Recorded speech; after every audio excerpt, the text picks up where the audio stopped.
First, fold the upper left corner to the lower right corner, then unfold.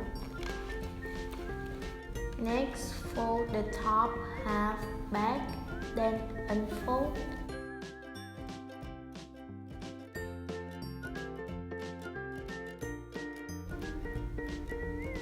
Then poke the center with your finger so that the center pops in. Then bring the left and right sides together so that the paper collapses into a triangle.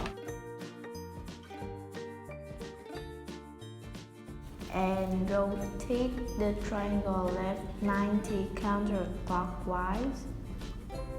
And fold the bottom corner up a little above the center as shown.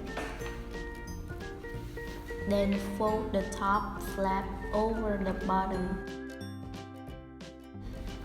Last, turn the face over and you're done. Draw the eye and some stripes to make it look nice.